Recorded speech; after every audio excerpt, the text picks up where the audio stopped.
I drove an hour and a half up in the mountains above Denver to see this. This is one of the coolest things going on in civil engineering today. This major storage dam for the Denver water supply is being expanded. This is Gross Dam, outside of Boulder, Colorado, part of the Denver Metro Water Project. This arch gravity dam has been around since the 1950s, but it doesn't truly capitalize on the geology and geometry of this valley. Rising about 350 feet from the riverbed, there's actually another 150 feet of room above it to go. And so for over 20 years, Denver Water has been working on the permitting, planning, and pre-construction to expand Gross Dam. This is a fantastic project because it's not going to block any new streams or really any new habitat. The environmental impact to the river has already been done. This is just taking the existing dam and making it taller. But you see, reservoirs have more water storage at the top than they do at the bottom, which means that an extra 100 feet on this dam is going to almost triple the storage capacity of this reservoir, helping the entire Denver metro area with its capacity issues and also with drought resilience. Unfortunately, there's a little bit of a hiccup. You see, not everybody's into the idea of Denver having a reliable water supply.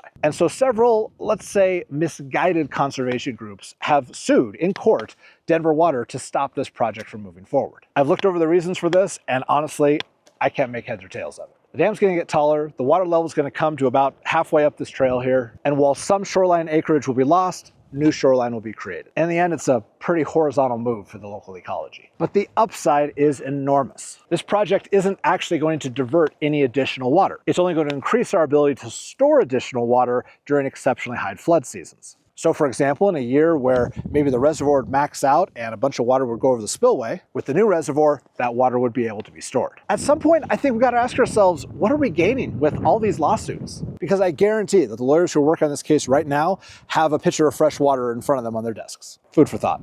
In the meantime, all the staging is complete and the project is about halfway completed. Roller compacted concrete, or RCC, is being laid on the downstream face of the dam as well as the top crest. It's a very practical and cost-effective way of maximizing an existing structure. The era of big dam building is pretty much over in America, but it's so cool to see a project like this expanded to its maximum potential.